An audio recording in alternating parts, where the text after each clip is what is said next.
Assalamualaikum warahmatullahi wabarakatuh. Kami akan mempresentasikan mengenai produk yang akan kami pilih tentang unggas, yaitu martabak telur. Sebelumnya, anggota dari kelompok kami yang pertama itu ada Fauzan Fudansyah, Hafiz Abid Khalis, dan Muhammad Al-Faris. Definisi: martabak telur mini merupakan suatu jajanan pasar yang mudah ditemukan dan juga memiliki rasa yang nikmat serta tekstur yang gurih.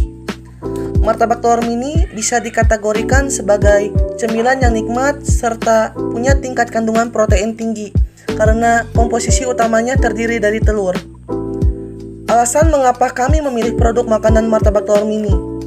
Nah, adapun alasan kelompok kami memilih bisnis produk makanan telur mini ini adalah dikarenakan banyak sekali orang Indonesia yang menyukai jajanan pasar seperti gorengan yang nikmat dan juga gurih, sehingga bisnis martabak telur mini menjadi pilihan yang tepat karena mudah bagi kami untuk memasarkan sekaligus menjual produk martabak telur mini karena memang pada dasarnya martabak telur mini merupakan sebuah produk makanan yang dapat diterima oleh semua kalangan karena rasanya enak dan bersahabat dengan lidah orang Indonesia.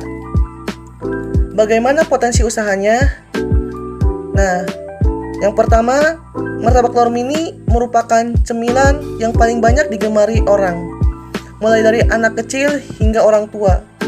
Kedua, martabak telur mini ini memiliki cara pembuatan yang terbilang sangat sederhana, namun rasa yang dihasilkan tiada tandingannya.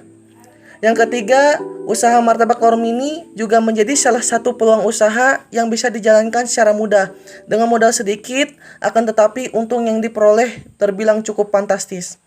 Yang keempat sekaligus yang terakhir, martabak telur mini ini memiliki ciri khas tersendiri, di mana tampilannya tidak hanya menggunakan telur saja, namun perpaduan rempah-rempah di dalam kulit lumpia membuatnya tampil lebih menggoda. Yang ketiga itu ada resiko dan aspek pemasaran.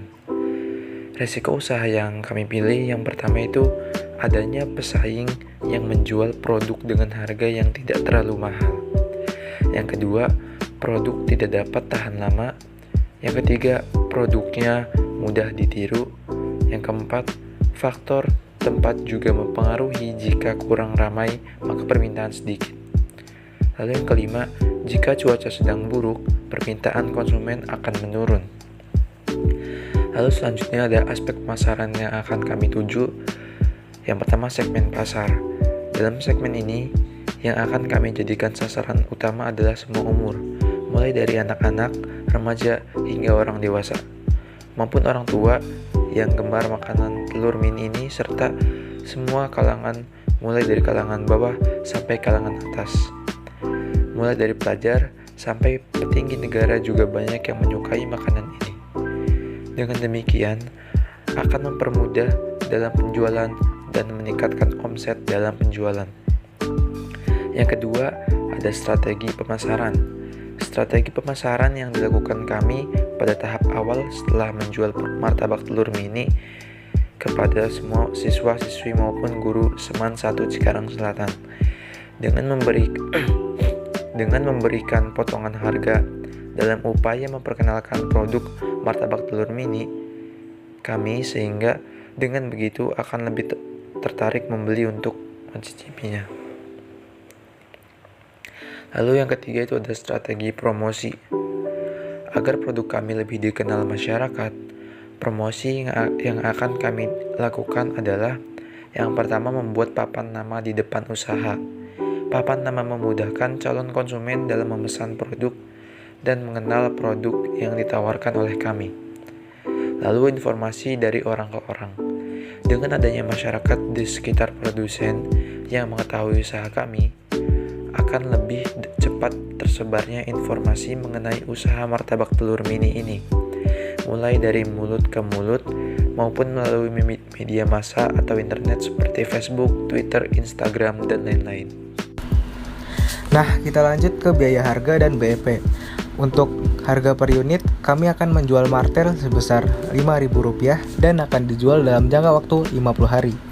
Untuk fixed cost-nya, yang pertama ada teflon seharga 25.000, kompor 100.000, gelas plastik 5.000, gas 20.000, sehingga totalnya menjadi Rp150.000. Dan untuk variabel cost-nya untuk 20 unit, yang pertama ada telur 25.000, daun bawang 10.000, kol 10.000, kulit lumpia 10.000, penyedap rasa 5.000, bumbu balado 3.000, cabai bubuk 2.000, dan kertas minyak 5.000, sehingga total variable cost-nya sebesar Rp70.000. Nah, kita lanjut ke laba per unit.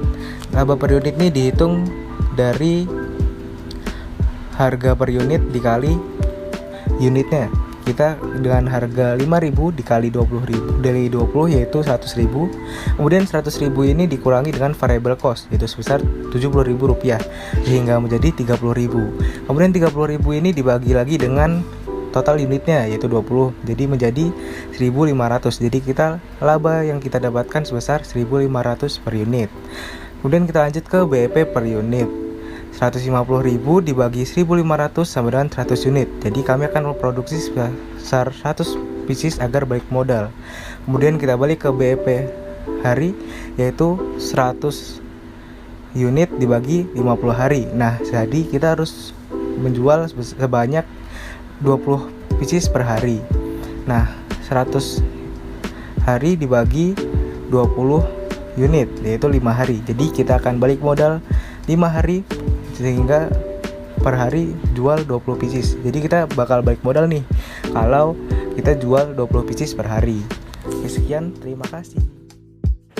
Sekian dari kelompok kami yang dapat kami sampaikan. Kurang lebihnya mohon maaf. Wassalamualaikum warahmatullahi wabarakatuh.